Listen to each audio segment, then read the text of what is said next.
여기 알 수 없는 존재와 대화를 하는 한 남성이 있습니다. 흑정령은 고대로부터 전설로 전해지는 신비한 존재입니다. 그들은 몇몇 선택받은 존재에게만 모습을 드러내고 그 선택받은 자들은 정령의 지배에 당하거나 그들의 도움으로 더 큰 힘을 얻게 되죠. 그리고 하이델의 영웅이라 불리는 남성 역시 흑정령의 선택을 받았습니다. 어느 날 동료 야즈의 편지를 받고 하이델에 있는 음방을 꾼 여관으로 향합니다. 그리고 야즈는 함께 유적을 조사하던 라피와 마르타가 고대인의 석실에서 중요한 걸 발견했다고 말하죠. 근데 갑자기 그 둘이 번쩍하고 사라졌대. 수상하지 않아? 응? 두근거리지 않아? 먼저 고대인의 석실로 향합니다. 이곳은 고대의 비밀을 간직하고 있어 많은 탐험가들이 모여드는 유적지죠. 그리고 안쪽 깊은 곳에서 유적 발굴과 고대어에 능통한 탐험가 에단을 만나 당시 상황을 듣습니다. 바로 이곳이 마르타와 라피가 사라진 곳이요. 라피와 마르타는 유적에 적혀있는 고대어를 해석합니다. 붉은 눈의 검은 침탈자를 저지하여 최후의 요새 아토락시온? 그리고 둘은 갑자기 빗속으로 빨려 들어갔죠. 라피는 어찌 그런 여자와 함께 다니는지. 그런데 잠깐, 그때 고대의 병기 한 마리가 나타나지만 순식간에 처리하고 놀라운 목소리가 들립니다. 안녕. 오랜만이야. 내 목소리 기억나지? 처음 보는 고대 병기는 어땠어? 상대할 만해? 곧 그것과 같은 것들 수만 개가 네가 사는 곳을 덮칠 거야. 어떻게 그런 일이 가능하냐고? 궁금하면 이리로 건너와봐. 하리브레의 문을 넘어 아토락시온으로. 일레즈라입니다. 우리를 기다린 것 같다는 흑정령. 하지만 하이델의 영웅인 무사는 당연히 일레즈라를 따라가야죠. 손을 대는 무사. 그러자 유적이 반응합니다. 그리고 야즈와 함께 안으로 들어갑니다. 머리야. 여기는 도대체 어디지? 아토락시온, 바하마키아. 간악한 검은 침탈자들은 결코 태양의 눈으로부터 벗어날 수 없다.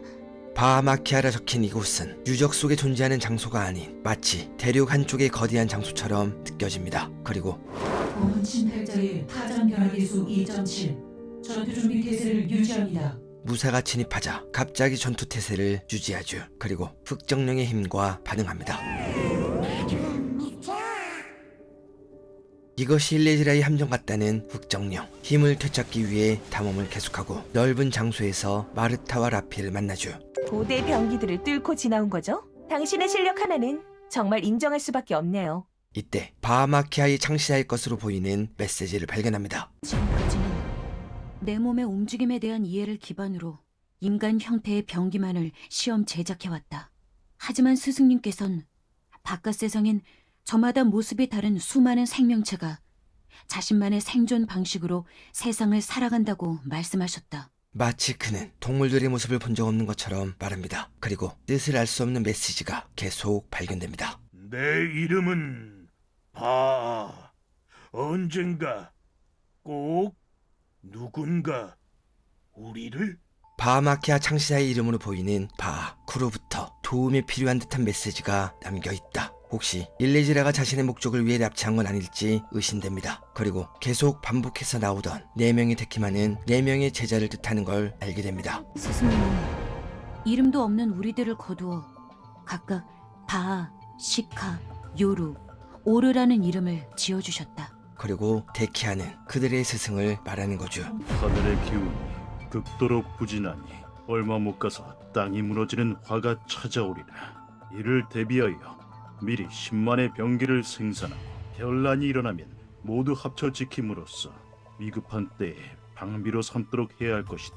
데키아는 검은 침탈자, 즉 흑정령으로 추측되는 미지의 존재로부터 세상을 구하기 위해 데키마에게 훈련과 병기 생산에 매진하도록 명령합니다. 그 땅은 각각 바하마키아, 시카라키아, 요르나키아, 오르제키아로 이름 지어질 것이며 그때 비로소 아토락시온이 완공되리라. 너는 결전의 날을 대비하여 짧은 잠을 청할 것이며 49개의 태양이 하늘에서 떨어지는 날 너희 곁에 돌아오리니 잠시 떨어짐을 슬퍼하지 말라. 다음 흔적을 찾아냅니다. 스승님께서는 매년 우리들을 모아 성취를 확인하셨다. 제작한 병기로 승부를 가르는 신성한 결투 글라디우스를 통해서 스승님의 가르침을 늘 되새기며 스승님께 누가 되지 않도록 몸가짐과 마음가짐을 바로 했다. 그래서 나는 지금까지 단 한 차례도 우승을 놓쳐본 적이 없었다.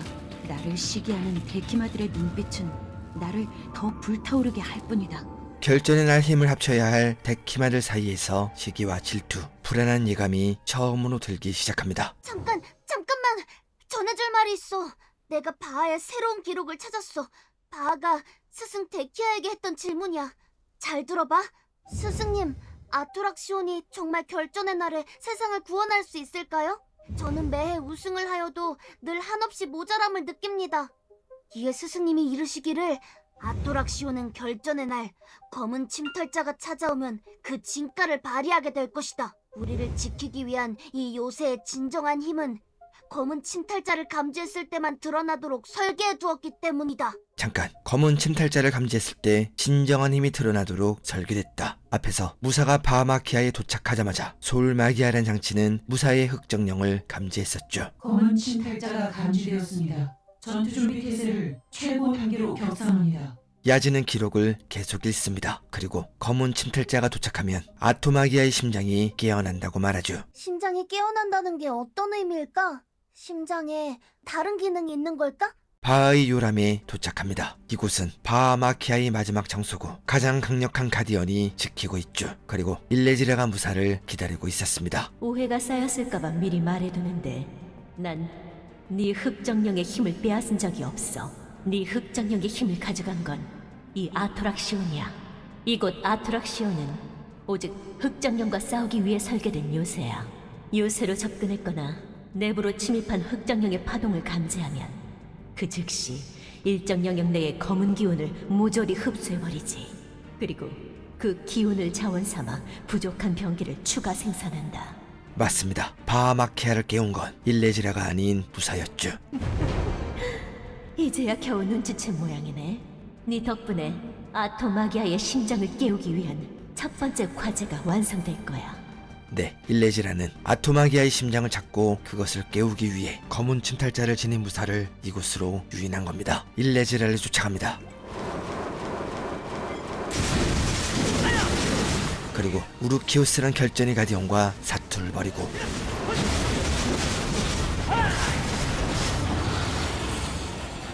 가디언이 쓰러지자 시간의 틈이 생겨나죠. 그리고 최후의 장소 바하이 낙원에서 시카라케아란 다음 요새가 열린 걸 알게 됩니다. 고대인의 석실로 나옵니다. 그리고 서로의 정보를 공유하기 위해 은방울꽃 여관에 모이죠. 그러면 지금부터 고대 최후의 요새 아토락시온 바하마키아 탐사 보고를 시작합니다. 라피, 준비됐나요? 마르타는 예전에 무심코 지나쳤던 아토락시온에 관한 기록을 읽어줍니다. 루크스 마하데키아, 고대 문명 국가 카부아의 인물. 아그리스의 풍요로 찬란했던 시절, 검은 침탈자의 출현을 예언한 점성학자. 세간의 풍파에 굴하지 않고 맞서 요새 아토락시온을 세워낸 건설가. 그는 49년 뒤 다가올 결전의 날을 대비하여 스스로를 가두는 대신 분신 데키아를 남기고 4명의 전쟁 고아들을 제자 데키마로 들여 아토락시온의 최종 완공을 수행하게 했다. 그리고 그 요새의 목적은 검은 침탈자를 막아 세상을 구하는 것입니다. 오랜 시간 외부의 자극 없이 굳게 닫혀 있었던 요새는 메디아의 3일의 어둠을 불러왔다던 마녀 일레지라에 의해 각성했어요. 물론 정확히 이야기하자면 그녀에게 이용당한 우리 때문이지만요. 일레지라는 무사를 이용해 요새를 각성시켰고 그 목적은 아토마기아의 심장을 얻기 위해서입니다. 아토락시온 각성의 전제 조건은 아토마기아의 심장이 깨어나는 것이더군요. 요람을 지키던 바하마키아의 고대 병기 루크레시아의 죽음이 또 그 조건이었고요. 그러나 이 심장으로 무엇을 하려는지는 아직 밝혀지지 않았죠. 맞아요. 그녀의 목표는 처음부터 아토마기아의 심장이었어요. 하지만 아직 그 심장에 대해서 알아낸 것은 아무것도 없어요. 그저 바하와 데키아의 기록에서 심장이 이 요새의 진정한 힘이라 불린 것과 살려달라, 꺼내달라, 그리고 기다리고 있다라는 메시지. 그리고 4명의 데키마들은 그림자조차 보이지 않았습니다. 지금으로선 그저 일레즈라가 그들을 납치해서 무슨 일을 꾸미고 있을지도 모른다는 추측밖엔. 그리고 야즈는 오랜 고서에서 시카라키아의 기록을 찾아냅니다. 어떻게 내가 이걸 기억해냈지? 어서 말해봐. 대체 네 앞에 서 있는 귀여운 천재는 누구야? 기록을 읽는 야즈. 스승님께서 떠나시기 전 칭찬해주셨던 너희 그 수많은 설계 도면들. 스승님은 믿지만 난 너를 믿지 않아. 미지의 존재를 그걸로 상대할 수나 있을까? 내가 이곳 시카라키아에서 성장해 증명할 거야. 너의 공상은 그저 망상이었다는 걸 말이야. 이걸 읽어보니 시카는 바알을 시기했던 것 같아. 좀 더 읽어볼까? 무사는 야즈를 칭찬합니다. 그리고 어깨가 잔뜩 올라간 야즈. 좋아, 마음에 들었어. 이제 넌 이 야즈님의 조수야. 마음 준비 단단히 했지? 시카라키아에 들어갑니다. 그리고 이곳은 바하마키아와 완전히 다른 모습을 하고 있었죠. 그리고 시카의 기록은 바하보다 은유적인 표현이 많았죠. 나는 그곳에서는 영원히 2인자일 뿐이다. 그러나 진실에 눈을 뜬 것은 내가 처음이었다. 바하마키아는 내리쬐는 햇볕으로 뜨거웠지만 시카라키아는 따뜻한 온기가 느껴지는 구체가 많았습니다. 아, 예쁘다. 여기 엄청 어둡고 축축해서 바하마키아보다 무서운 곳인 줄로 알았는데 오히려 이런 게 있으니까 더 분위기 있는 것 같아. 바하마키아에는 이런 거 없었잖아. 그때 야즈는 이 구체를 알아봅니다. 요르나키아에 다녀온 요루가 내게 준 아름다운 광명석. 어? 광명석? 그때도 광명석을 썼었던 거야? 광명석이 얼마나 위험한 건지도 몰랐던 걸까? 광명석은 주변의 빛을 모두 빨아들여 자신을 빛내 사람의 넋을 빼놓는 위험한 물건이죠. 혹시 생각이 많은 사람이 이것에 중독된다면 망상과 착각이 빠져 헤어나올 수 없을 겁니다. 안으로 진입합니다. 그리고 고대의 병기를 처리하며 시카의 기록을 쫓아갑니다. 나는 그녀를 문장 아홉으로 정의 내릴 수 있다. 데키아 스승님을 바라보는 선망의 눈빛, 말없이 오르를 응시하는 공허한 눈동자, 내게 다정하게 말 걸어주던 온화한 입술, 제 협곡을 보살피는 세심한 손길, 글라디우스를 누비던 고단한 발목, 요르나키아에 다녀온 뒤 굽어버린 등줄기, 달의 머리까지 오를 수 있는 날렵한 다리, 시큼한 모래 냄새가 나던 머릿결, 그리고 바하와 대화할 때만 느껴지는 떨림이 묻어나오는 목소리. 나는 이 어두운 바다에 한 줄기 빛을 가져다준 그녀의 모든 것을 알고 싶다. 정말 알고 싶다. 이상합니다. 정말 이상합니다. 바하는 임무에 대한 이야기가 대부분인데 시카는 개인적인 생각과 감정을 거침없이 기록했습니다. 어째서 스승님은 스스로 세운 원칙엔 없던 글라디우스를 왜 매해 개최하시는 걸까? 그곳에서 매해 우승을 차지하는 바하의 우르키우스 따위가 지금만 가장 강력할 뿐인 그것이 설마 진짜 우리의 마지막 희망이란 말이야? 봐봐, 또 바하 이야기야. 시카는 바하를 왜 이렇게 싫어하는 걸까? 그리고 지금까지와는 다른 분위기의 동굴이 나타납니다. 마냥 캄캄하고 어두운 곳인 줄로만 알았는데 시카는 감수성이 풍부하고 섬세한 성격이었을 거야. 동굴 안쪽엔 희귀한 산호가 가득합니다. 다 다른 산호처럼 보이지만 사실 하나의 뿌리로 이어져 있어. 겨울, 봄, 가을, 여름, 저마다 뜻도 가지고 있네. 누군가는 영원하다고도 하고 누군가는 종잡을 수 없다고도 하지. 짝사랑 또는 끌려다니는 사랑이라고 했나? 두 번째 산호를 발견합니다. 연인에게 고백할 때 쓰고 싶은 꽃다발 1위에 올랐지만 실제로 존재하지 않지. 꺾어버리는 순간 빛이 꺼져버리거든. 그런데 산호의 의미들이 뭔가 이상합니다. 이건 정말 예뻐 보이지만 무덤을 갉아먹는 꽃이라는 산호야. 무덤 속처럼 아주 차갑고 쌀쌀한 곳에서만 자라는데 죽어서도 바라본다는 뜻이래. 누군가는 낭만적이라고 생각하겠지만 무서운 집착이라고 표현하는 사람들도 있지. 마지막 산호를 확인합니다. 우와, 나도 직접 보는 건 처음인데 저건 엄청난 전설이 서려있는 산호야. 뭐랬더라? 하늘과 바다의 색이 같아져 구분할 수 없는 순간 그 경계에서 피어난다던가? 그래서 이 산호에는 말이야, 닿을 수 없는 사랑이라는 뜻이 있대. 하늘과 바다의 색이 같아진다는 건 있을 수 없는 일이잖아. 네, 이것은 시카의 마음입니다. 그리고 그 대상은 바로 광명석을 선물해준 요루였죠. 그녀가 나의 칠흑 같은 바다에 어여쁜 빛을 선물했다. 나도 그녀의 빼곡한 협곡에 한 줄기 여유를 선물할 것이다. 역시 불안한 예감은 틀린 적이 없지. 여긴 시카가 요르만을 위해 만든 공간이잖아. 스승은 세계를 구하기 위해 온몸을 불살랐는데 그 자잘한 것들이... 아휴, 하지만 뭐 재밌잖아? 그리고 데키아는 요새의 광명석을 가져다 놓은 걸 지적합니다. 아직 분석되지 않은 물질을 이 작은 세계에 들이면 어떤 파장을 불러올지 모른다고 하셨다. 그리고는 오직 검은 침탈자 처단을 위한 병기 생산에 집중하고 있는 바알을 본받으라며. 또 그의 이름에서 바의 이름이 새어나온다. 이 끓어오르는 감정을 가라앉혀주는 것은 오직 요루가 내게 준 선물뿐이었다. 이거 시카 녀석. 이제 보니까 완전히 광명석 빛에 중독되어 버렸잖아. 설마 이걸 건넨 요루는 광명석이 어떤 물질인지 알고 건넨 걸까? 시카의 기록은 계속됩니다. 그는 자신이 좋아하는 요루가 오르와 왕래가 잦아진 걸 걱정합니다. 그녀는 내게 줄 선물이 있었는데 깜빡하고 가시의 구역에 두고 왔다고 했다. 그리고 시카가 향한 곳은 바로 오르의 구역 오르제키아였죠. 처음 발을 들여놓은 가시의 구역에는 검은 여인의 석상이 수없이 많이 있었다. 이때 시카에게 이상한 생각이 스칩니다. 만약 오르가 저것을 섬기고 있다면, 저 석상 앞에 엎드려 절하고 있었다면. 세상에 신은 없다고 말한 데키아. 기억해라. 이 세상을 구원해줄 신 따윈 없다. 시카의 생각이 맞다면 오르는 스승의 가르침을 배신한 거겠죠. 이런 일을 벌여놓고도 글라디우스에 참가하고 항상 우승하는 바 옆에 붙어 열정적인 척을 해? 이 일은 즉시 데키아님께 보고해야 한다. 우리 요루가 더는 그녀와 가까이 지내지 않도록. 아니 잠깐, 이곳은 기회 아닌가? 기회? 무슨 기회? 시카는 대체 무슨 생각을 했던 거지? 더 찾을 수 있는 내용이 없네.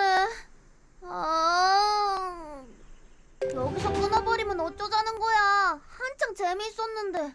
결말충인 야지의 한탄을 뒤로하고 다음 기록으로 향합니다. 가엾고 딱한 우르, 바에게 변절자라는 사실을 말한다니. 사시나무 떨듯 벌벌 떠는 꼴이라니. 그리고 바에게 이것을 말하지만 그는 시카의 말에 아무 반응도 하지 않습니다. 어째서 바는 시큰둥한 걸까? 벌써 나 몰래 둘이 이야기한 걸까? 아니야, 그럴 리가 없어. 녀석들이 내 눈을 피할 수 있을 리 없어. 오르는 그때부터 여태껏 가시나무 숲에서 단 한 발자국도 움직이지 않았었잖아. 내 협박을 완전히 무시하려고 말이야. 그럼 바가 이 사실을 수긍했다는 건데, 이러고도 우리가 최후의 저항군이야? 아토락시온이 검은 침탈자를 막아낼 수 있어? 서로의 감정의 골이 깊어지는 데키마. 모든 데키마는 검은 침탈자의 침공이 도래하면 서로 힘을 합쳐야 한다. 모든 데키마는 아토락시온에서 습득한 지식은 철저히 비밀로 한다. 모든 데키마는 서로에게 개인적인 감정을 가지지 않는다. 그리고 시카의 감정은 극단적인 상황에 이르죠. 하필이면 그날 요루는 혼자가 아니었다. 하필이면 그날 내가 그곳에 찾아가 버렸다. 그날따라 유난히 휘영청 밝았던 보름달 아래 요루는 바와 뒤엉켜 있었다. 내게 한 번도 보이지 않았던 미소를 지으면서 그녀는 정말 그 순간 너무나도 행복해 보였다. 네, 요루는 바와 사랑을 나누고 있었습니다. 충격을 받은 시카. 나는 뭘까? 나는 이 요새에서 뭘 하는 거지? 요루, 넌 내게 왜 보석을 준 거야? 이럴 거면 나를 왜 찾아왔었어? 왜? 우와, 이게 뭐야? 이야, 기껏 전쟁고와 데려다 일을 맡겨놨더니 와, 배가 아주 불러 터지다 못해.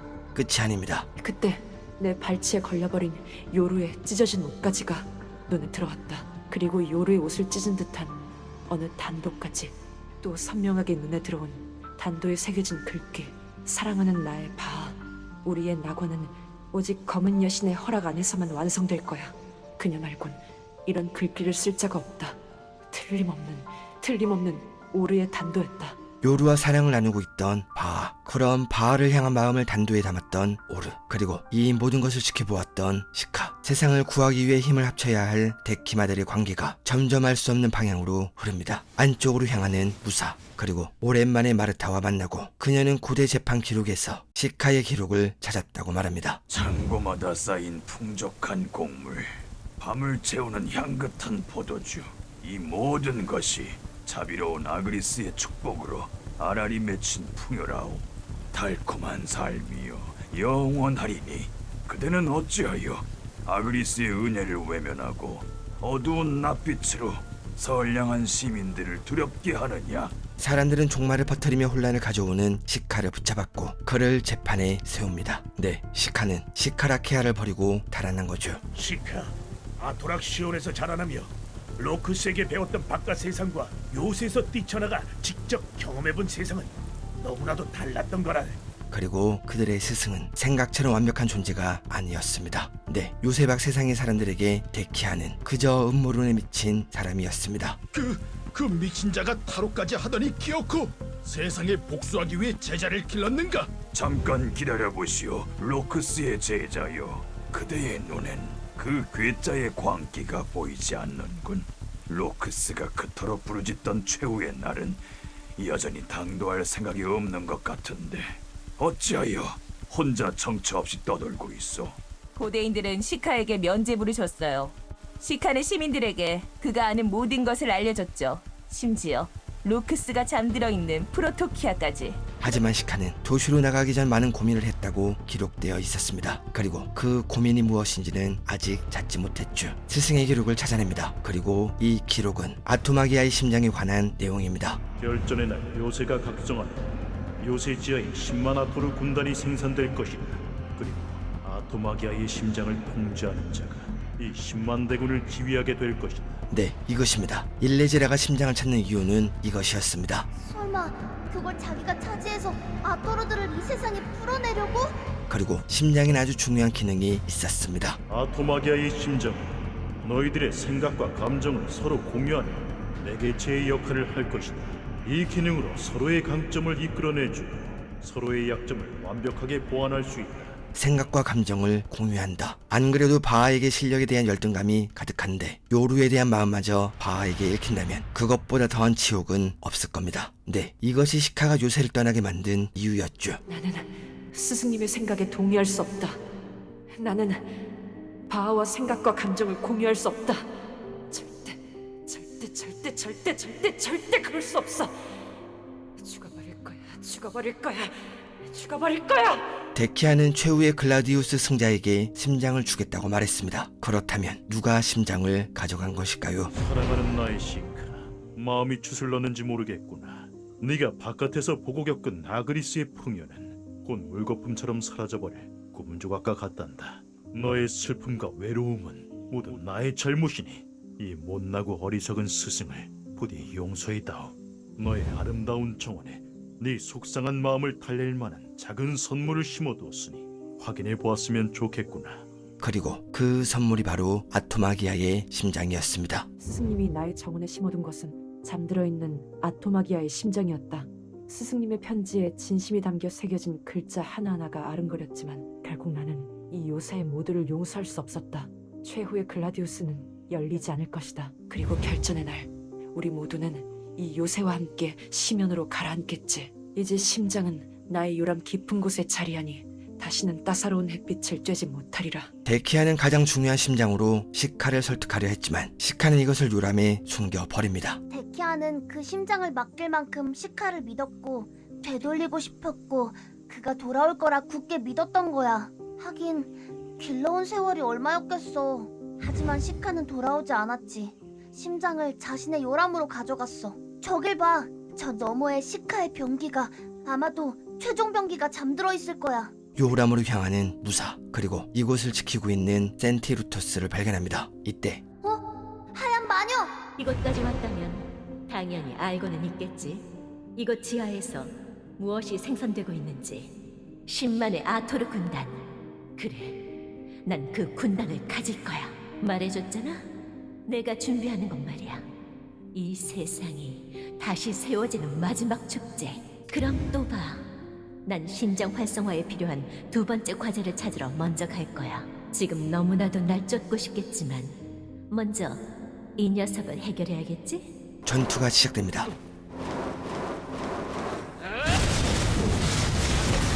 시카가 만든 최고의 작품이지만 하이델의 영웅을 막지 못합니다. 시간의 틈으로 향하는 무사, 그리고 그곳에서 야즈가 기다리고 있습니다. 네가 낙원을 열자마자 들어왔는데 일레즈라는 이미 떠났는지 보이지 않았어. 시카의 기록을 읽는 무사. 나는 심장 깊은 곳에서 명령어를 하나 발견했고 오랜 시간을 들여 그것을 해독하는 데 성공했다.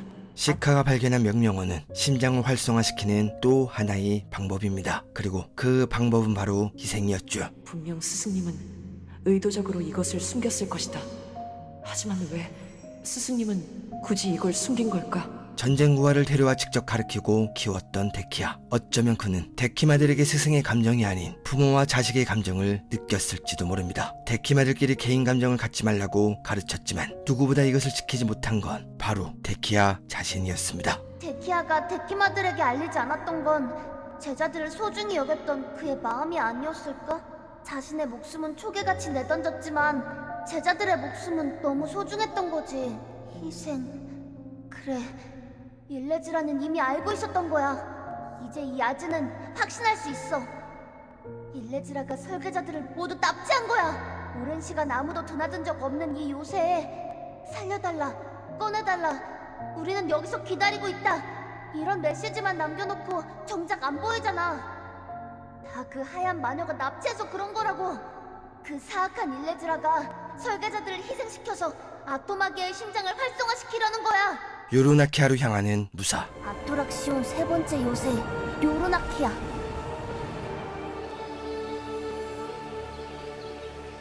그곳은 우거진 숲의 모습을 한 요새였습니다. 그리고 곳곳에 바하의 작품으로 보이는 것들이 남아 있습니다. 그런데 잠깐, 이 요르의 눈 조심해. 이 붉은 빛 바하마키아 때와 비슷해. 이때 도움을 요청하는 기록을 찾게 됩니다. 꺼내줘. 살고 싶어. 우리는 기다리고 있어. 다시 태양을 볼 수 있는 날을. 아토락시오는 동력을 잃었어. 나갈 수도 들어갈 수도 없어. 하지만 나의 동공은 광명석의 힘으로 돌아가고 있어. 제발 도와줘.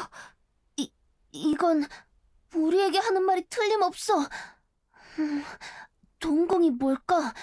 여기 구역 중 하나의 이름이겠지?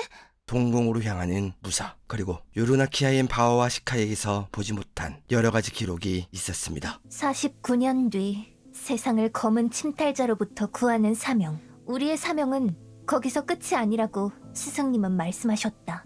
최종 목표는 그 폭심지를 찾아 완전히 박멸하는 것. 그리고 그 중심에 나와 오르가 있을 것이라 말씀하셨다. 검은 침탈자를 막는 것도 모자라 그들의 본거지를 공격한다. 그리고 이 공격의 핵심은 광명석의 힘이라고 말합니다. 광명석은 어떻게 활용하느냐에 따라 이 세계를 구원할 수도 이 세계를 파괴할 수도 있는 아주 예민한 물질이니라. 데키아는 요르와 오르에게 광명석을 활용한 연구를 하도록 시킵니다. 아토락시온으로 돌아온 지 한 달이 지났지만 오르는 좀처럼 프로토키아에 나타나지 않는다. 요르는 광명석 연구에 꽤 진전을 보였고 광명석의 성질을 응용해 동력을 한계까지 증폭시켜 병기 구동에 성공했지만 곧 명백한 한계점이 드러났다. 순간 위력은 최고였지만 속도와 지구력이 바닥이다. 날이 거듭하며 바하에 대한 사랑이 생기기 시작했죠. 모두 돌아오고 오랜만에 본 바하의 얼굴은 별로였는데 바하 마키아를 모방한 바하의 요새를 본 뒤 바하가 달라 보인다. 별로였다가 달라 보인다니 파국의 시작인가? 나도 조수 처음에는 별로였는데 지금은 너무 좋아. 그리고 시카에 대한 기록도 있었습니다. 반면 시카는 쓸데없는 걸 아주 많이 만들었더라. 바하에게 열등감을 느끼는 시카가 눈에 훤히 보였다. 그래서 요르나키아에서 가져온 광명석을 선물로 하나 줬다. 시카, 빛을 잃으면 안 돼. 다 함께 끝까지 가야지. 시카는 그 선물로 요른의 눈도 만들며 마음을 키웠는데 시카의 마음과 달리 사실 요른은 별 생각이 없었구나.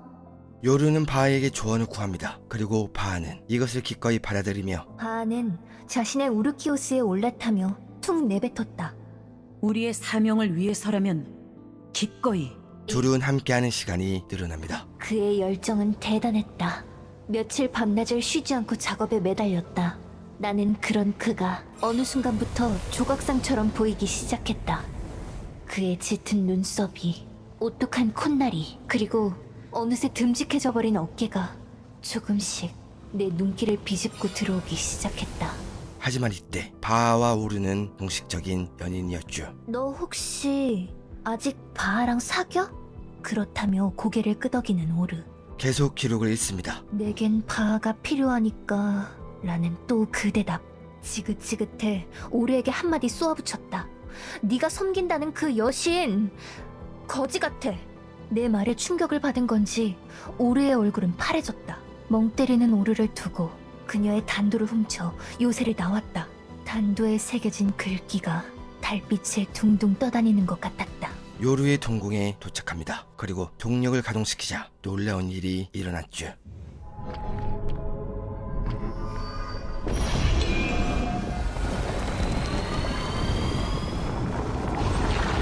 게이트가 안내한 곳은 요루가 오르와 광명석을 연구했던 프로토키아입니다. 시작의 요새 프로토키아?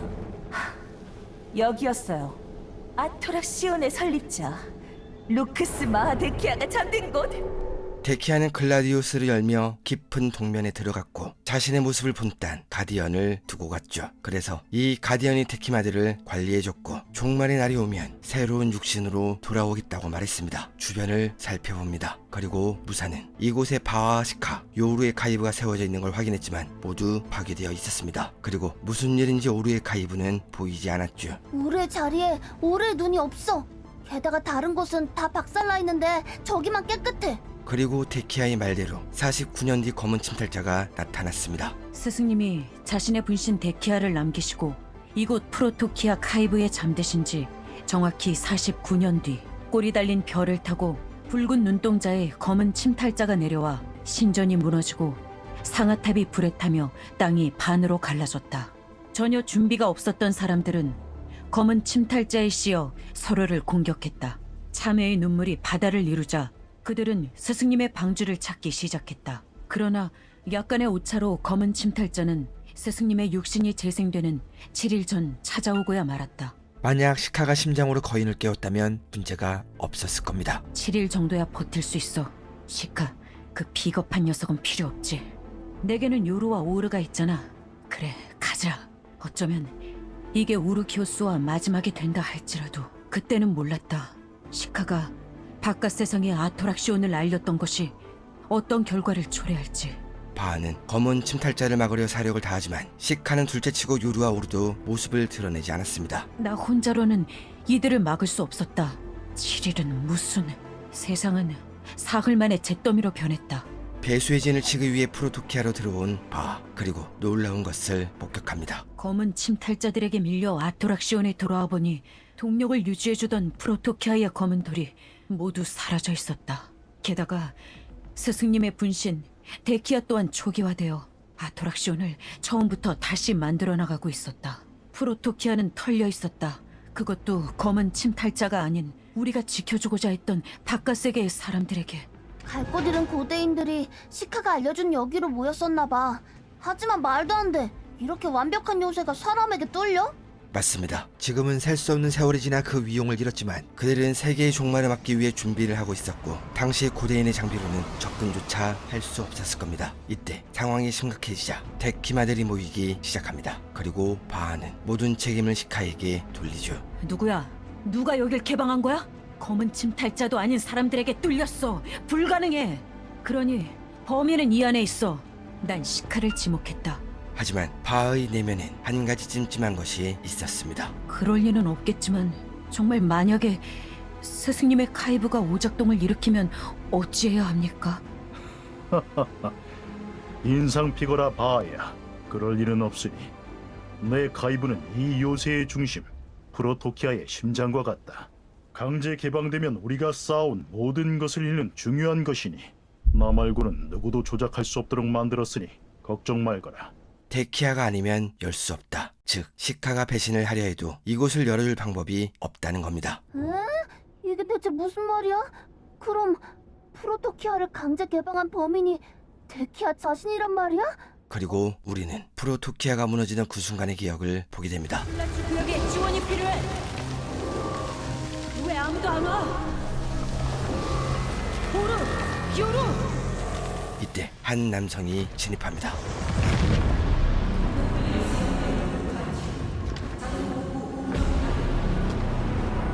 남성은 솔마기아에 다가가고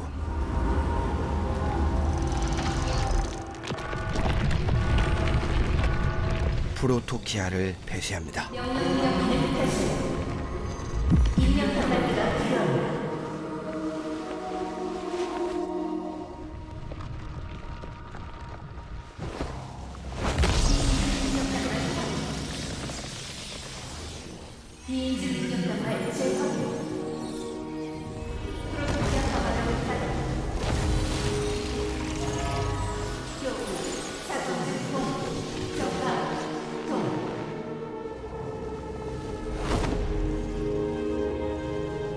그리고 가면을 벗는데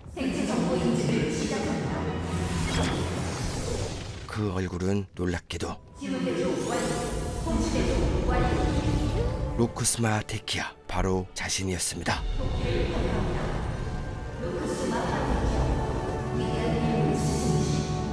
돌아가는 데키아, 그리고 평범해 보이지 않는 사람들이 그를 기다리고 있습니다. 세상에, 진짜 범인이 데키야? 말도 안 돼. 어떻게 똑같은 사람이 둘일 수 있어? 이 모든 걸 가능하게 하는 하나의 가설이 있지. 데키아. 그가 에다나 중 한 명이었다는 가설이. 에다나는 뛰어난 지식과 능력으로 고대인에게 황금기를 가져온 인물입니다. 그리고 많은 고대의 사람들이 흑정령에 지배당했지만 그는 흑정령의 힘을 이겨냈죠. 검은 돌로 자신을 지배하려던 붉은 눈동자를 지배하다. 에다나는 늙지 않았으며 날이 갈수록 현명해졌다. 영원할 것 같던 젊음을 누리다 갑자기 죽음을 맞이한다.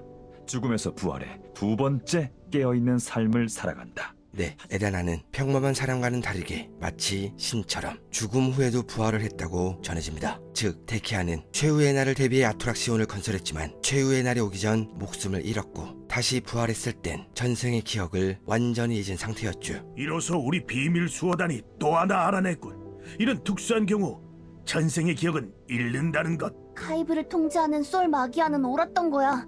다른 삶의 궤적을 가졌지만 결국 같은 사람이었으니. 재밌는 건 데키아로서 검은 침탈자를 막으려 했지만 부활 후 그는 검은 침탈자와 함께 세상을 평화롭게 만들었습니다. 결국 아토락시오는 몰락을 맞이했지만 결과적으로 에다나들이 탄생해 세상을 구원한 거네? 계속 요루의 기록을 따라갑니다. 그녀는 바알을 이곳으로 데려와 오루에게 훔친 단도를 보여줍니다. 그리고 그곳에 적힌 글을 읽어주며 사랑하는 나의 바아, 우리의 낙원은 오직 검은 여신의 허락 안에서만 완성될 거야. 오르는 검은 여신을 숭배하는 변절자라고 말하죠. 하지만 나는 달라.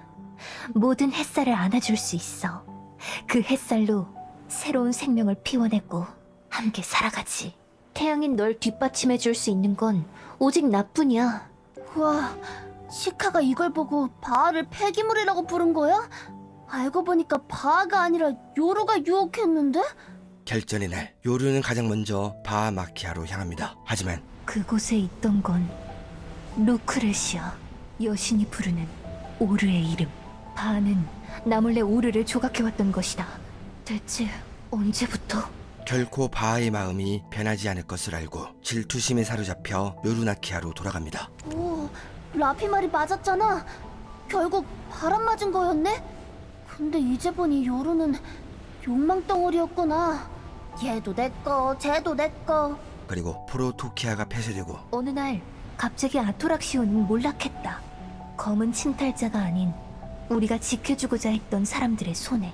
그것은 목표를 향해 꾸준히 조금씩 써나가던 우리들의 일기장에 갑자기 찍혀버린 마침표였다. 바아는 모든 것을 시카의 탓으로 돌립니다. 이제 우리는 범인이 데키아의 첫 번째 삶이라는 걸 알지만 설계자들은 결국 끝까지 몰랐나 보네. 하지만 시카는 오르의 변절 때문에 신뢰가 깨졌다고 말하고 바아는 오르의 편에서 그녀를 대변합니다. 뭐지? 그러면 나는 시카의 편을 들어줘야 하나? 그러기는 싫은데. 지루한 말싸움이 이어져가는 와중에도 바아는 나를 한 번도 돌아보지 않았다.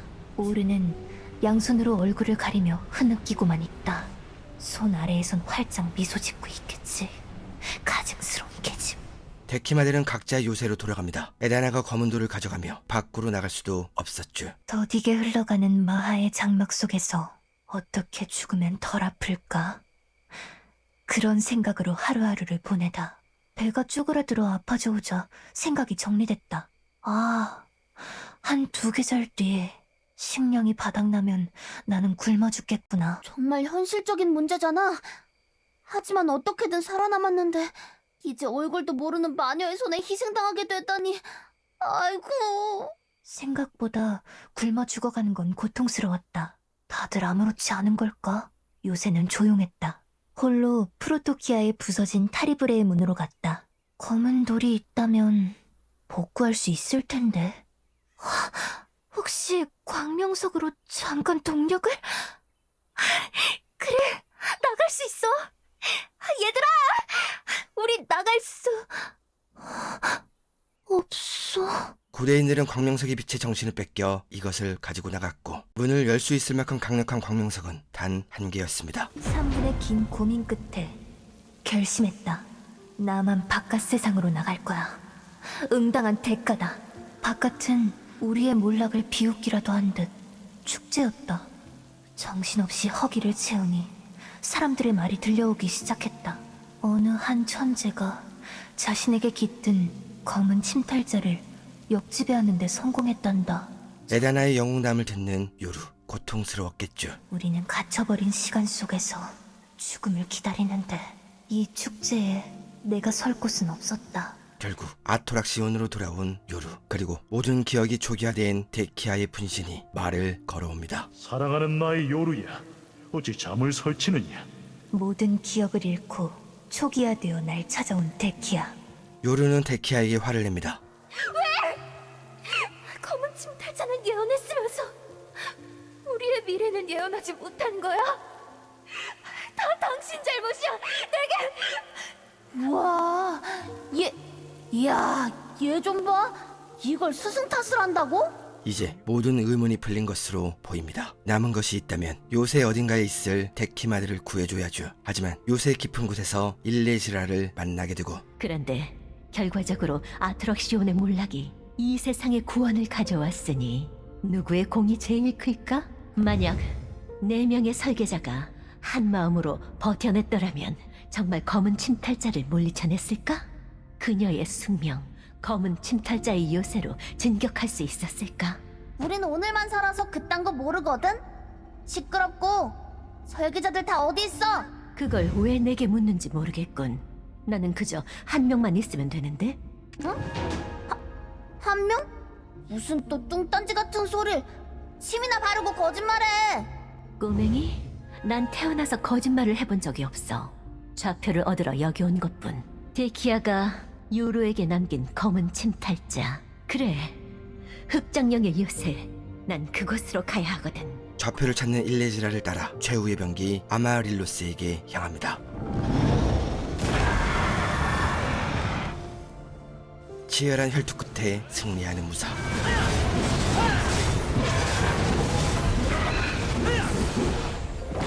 시간의 틈을 건너 요람에 도착합니다. 그리고 요루의 마지막 기록을 살펴보죠. 요루가 돌아오고 며칠 뒤 바하가 모두를 부릅니다. 이대로 가면 우리는 굶어 죽거나 혹은 서로를 잡아먹고 죽게 될 거야. 우리 카이브에 들어가 깊은 잠을 자자. 아주 오랫동안 스승님께서 그러셨던 것처럼 먼 미래의 누군가가 우리를 깨워줄 거야. 어쩌면 우리의 도움이 필요해서일 수도 있겠지. 물론 나도 이런 건 처음 만들어 보는 거야. 실패할지도 모르지만 지금보다는 편안할 거야. 설마 프로토키아에 무너져 있던 설계자들의 가이브는 일레지라가 한 짓이 아니라 실패의 흔적? 안 돼! 잠깐, 일레지라는 한 명만 필요하다고 했습니다. 그렇다면 그녀와 다른 카이브는 모두 파괴하고 오르만 데려갔을 수도 있겠죠. 좌표를 확인하는 부사. 흑장령 폭심지 좌표는 내가 가져갈게. 원래는 공유하려고 했는데 마음이 바뀌었어. 네가 얼마나 강해졌는지 궁금해졌거든? 하지만 네가 허무하지 않게 새로운 좌표를 줄게. 일레지라는 좌표의 기록을 가져가고 오르제키아에서 무사를 기다리겠다고 말합니다. 조수, 마지막 요새가 열렸어. 이제 정면 승부밖에 없는 것 같아. 그리고 떠나기 전 요루의 숨겨진 기록을 발견하죠. 그때 아토락시온으로 돌아오지 말걸. 모든 과거를 잊고 새 삶을 살아갈 수 있었는데 이렇게 산 것도 죽은 것도 아닌 상태로 스스로 죽을 자신도 없으면서 왜 그런 선택을? 왜 나만 이렇게 된 거지? 바하는, 시카는, 오르는 왜 죽음의 순간에만 내게 자리를 넘겨주는 거야? 나는 오늘도 달려. 도망쳐. 죽기 싫어.